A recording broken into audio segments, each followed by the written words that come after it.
let's just give it a try. Okay, sounds like that. Let's do it. Hi, Mom. Hi, is it How are you? Very well, thank you, Ina. I know you. What is Welcome to Seeker's Apple Crunch. Okay, so I just wanted us to have a conversation about time wasters and things that you've thought about perhaps in your own life or just in general of what are time wasters which equate then to life wasters.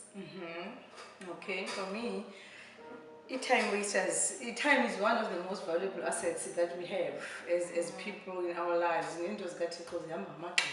So if we waste time, we are wasting our future. One of the things that I've identified with me in particular, when you are disorganized, when you check for this paper, it's not anywhere to be found, it's not filed right, you take time, you waste a lot of time, and it stresses you too much.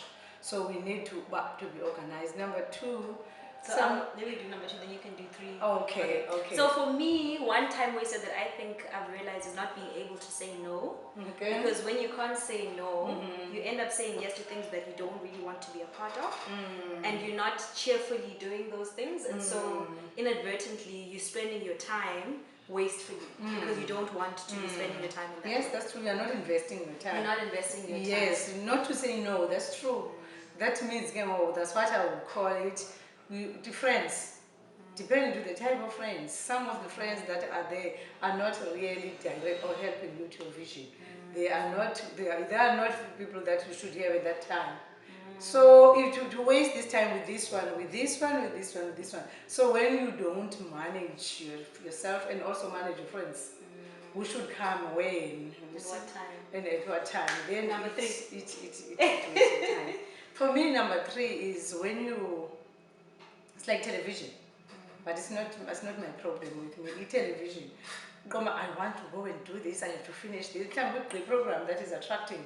So for me, I would say we should not even open up this television when you don't want to be interrupted. It wastes a lot of time. Because if it catches your attention, then TV with all these programs, and it's hindering your programs from what you should be doing. Yes. My second time waster would probably be indecisiveness. So I think when you don't make a decision, sometimes it's good because then you can take time to think and then decide what it is that you want to do. But I also realize that sometimes you take too long to decide what you want to do. And retrospectively, when you look back, when you think, if I just made this one decision earlier on and decided that this is my path and this is what I'm doing, then there's just like a lot less anxiety or trying other things. It'd be a lot of more focused attention on what you choose to do because you've made a decision. And I think it goes with anything. Like if you're going to a shop and be like, which shop should I go to? Where should I go buy food? Maybe and you're spending time in the car for no good reason because you can't decide what food you want. You know what I mean? Or because I guess you haven't been organized to plan what it is you want as well. So I think that indecisiveness wastes a lot of time. Okay, one other thing to me, I would call it time interrupters. They waste your time. Visitors who just pop in. When you want to work, there are people who are loose molecules in a suspension. Umdagazaz just wants to go out, just wants to see you for nothing. And sometimes, and then at that time you find that you have a target to meet. And you still have to laugh and smile to this person and say, hello, what especially us as blacks, people would think that I'm not moved. You do have mundu, but again, we are working against targets. So to have people that you have no appointment with, and sometimes it's not even a serious matter, we need to guard against that. We need to close our doors and say, I will work till 1 o'clock, then I'll get out. I'll work till then I'll get out. So we need to be sort of, even if someone comes in, we need to be straight to the point and say, what can I do for you? So that if one is nothing to do, run your life like a business, right? Yes, be business-like, and you must have time for fun. You see, when you plan for fun, so we need to plan our time.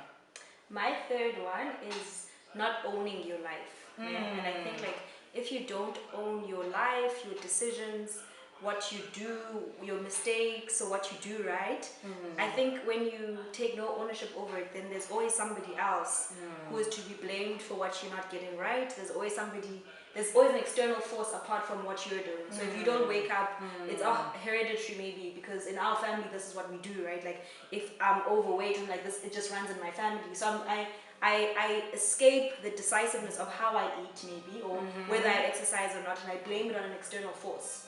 If I make a decision there, I'm like, no, the devil tempted me. Like, and I think that of course there are like spiritual forces to issues, right? But I think if you can't take responsibility and when you've done wrong to say this is my fault, then you are wasting time, because you never then make time to change either. You don't take that's so very true.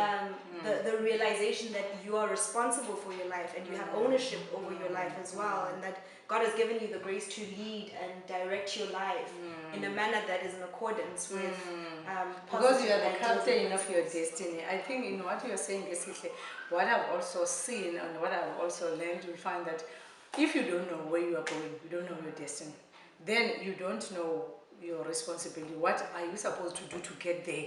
You are not very firm on what you're supposed to do because you don't know what you have to do when.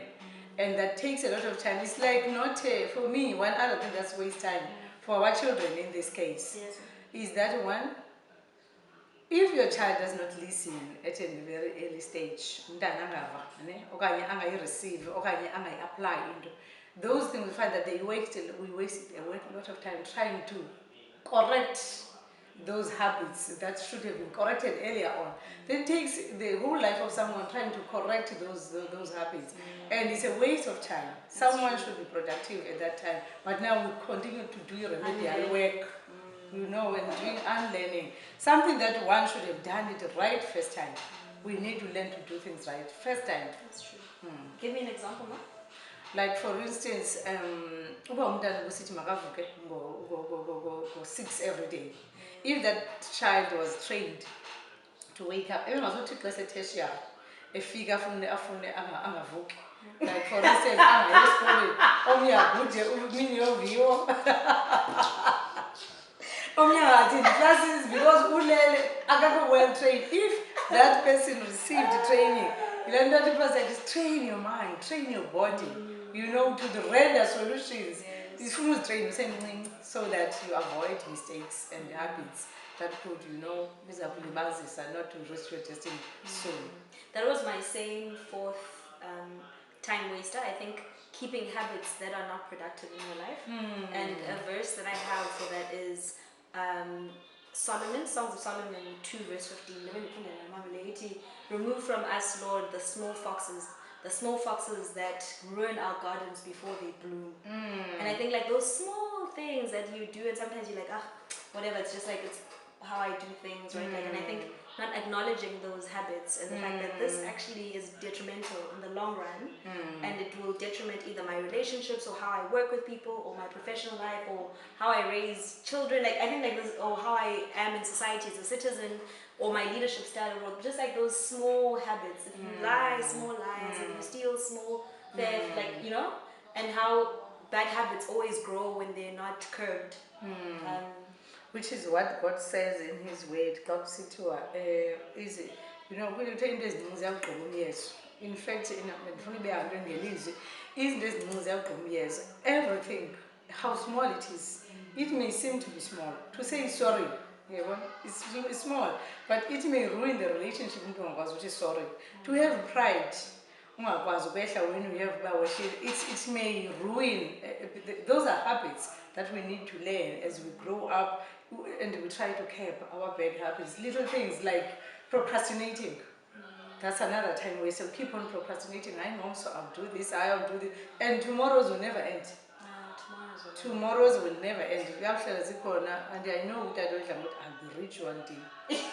Every precious day, I want to have nix. We are sailor, and the labor better that actually, you know what? I'll be rich one day. I'll be rich one day. One day that one day is 50 years and above. I'll be rich one day. And then I'll be rich because no plans, you know. He's not reaching out to be rich, but we are sailor.